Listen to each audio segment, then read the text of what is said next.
Garuda Kitchen World exclusive stainless steel samanlu wholesale and retail Aziz Plaza in Hyderabad.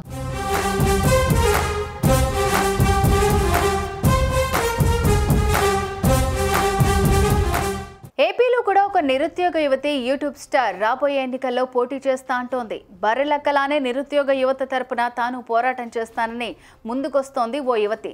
Shri Sathya Sai జిల్లా ధర్మవరంకు చెందిన దాసరి కవిత alias జుంచక star ఏపీలో రాబోయే ఎన్నికల్లో పోటీ చేస్తానంటోంది. అంతేకాదు ధర్మవరం ఎమ్మెల్యే కేతిరెడ్డి వెంకట్రామరెడ్డిని ఓడిస్తానని జుంచక స్టార్ కవిత సవాల్ విసురుతోంది. 10 హామీలతో ఏకంగా మేనిఫెస్టో కూడా రిలీజ్ చేసి అందరినీ షాక్కి గురిచేస్తోంది.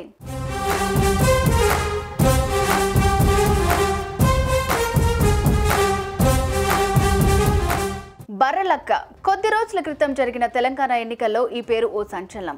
రీల్స్ చేసుకునే ఈ అమ్మాయి తెలంగాణ శాసనసభకు జరిగిన ఎన్నికల్లో కొల్లాపూర్ నుంచి ఎన్నికల బరిలో దిగి రాత్రికి రాత్రే దేశమంతటా సంచలనమైంది.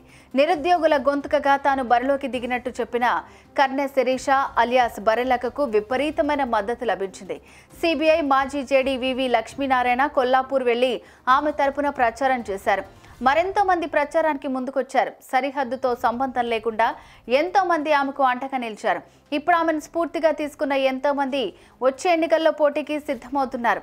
అలాంటి వారిలో ఒకరు ఏపీకి చెందిన దాసరి కవిత అలియాస్ జుంచక యూట్యూబ్ స్టార్.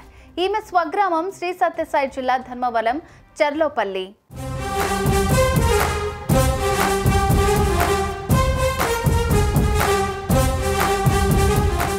దాసరి కవిత పోటీ విషయంలోనే కాదు మేనిఫెస్టోలోనూ తెలంగాణ బర్రెలక్కను ఫాలో అవుతోంది. ఏకంగా 10 హామీలతో మేనిఫెస్టో సైతం రూపొందించింది. ధర్మవరంలో ఎమ్మెల్యే కేతిరెడ్డి వెంకట్రామరెడ్డిని ఓడించడమే తన లక్ష్యమని కవిత పేర్కొంది. ఈ విషయాన్ని చెప్తూ సోషల్ మీడియాలో పెట్టిన పోస్ట్ వైరల్ అవుతోంది. మీ దాసరి కవిత తొందరలో 2024లో ఎలక్షన్లు వస్తున్నాయి కదా. ఆంధ్రాలో ధర్మవరం నియోజకవర్గం సత్యసాయి జిల్లా నుంచి ధర్మవరం నియోజకవర్గానికి స్వతంత్ర ఎమ్మెల్యేగా పోటీ చేయాలనుకుంటున్నా. సో నన్ను మీరు గెలిపిస్తే నేను ఏమేమి చేస్తాను అనేది ఒక మేనిఫెస్టో రెడీ చేసా. ఒకసారి వినండి, కామెంట్లు కూడా చేయండి కింద ఈ వీడియో అయిన తర్వాత. సో ఈ పాయింట్లు నేను ఎమ్మెల్యేగా మీరు నన్ను గెలిపిస్తే నేను చేసే పాయింట్స్ కొన్ని రాసుకున్నా.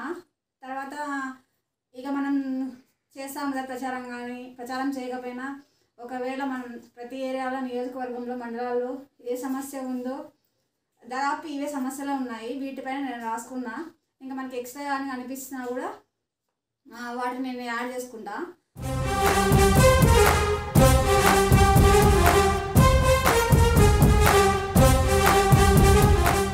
ఇక కవితను ఫాలో అయ్యే వారి సంఖ్య కూడా అధికంగానే ఉంది. ఆమె యూట్యూబ్ ఛానల్ కోసం కంటెంట్ తక్కువ ఉన్నా కామెడీ ఎక్కువగా ఉండడంతో వ్యూస్ లీకేజ్ ఎక్కువగానే కనిపిస్తున్నాయి. తాను వచ్చే ఎన్నికల్లో స్వతంత్ర అభ్యర్థిగానే పోటీ చేస్తానని ఆమె పెట్టిన పోస్ట్కు కూడా చాలా మంది లైక్ కొడుతున్నారు. గో హెడ్ అంటూ కవితను ప్రోత్సహిస్తున్నారు. మరికొంతమంది మాత్రం దీన్ని కూడా కామెడీగానే చూస్తున్నారు. ధర్మవరంలో కవిత తనకున్న ఫాలోయింగ్ ద్వారా వచ్చే ఎన్నికల్లో పోటీకి సిద్ధమవుతున్నారంటే బర్రెలక్క స్ఫూర్తినిచ్చారనే చెప్పాలి. ఆమెలాగే మరికొంతమంది యువత ఎన్నికల్లో పోటీ చేసి తాము ఎదుర్కొంటున్న సమస్యలకు వారే పరిష్కారం చూపగలుగుతారు. మొత్తానికి కర్నె శిరీష అలియాస్ బర్రెలక్క పాలిటిక్స్లో ఓ కొత్త ట్రెండ్ను తీసుకొచ్చిందని చెప్పొచ్చు.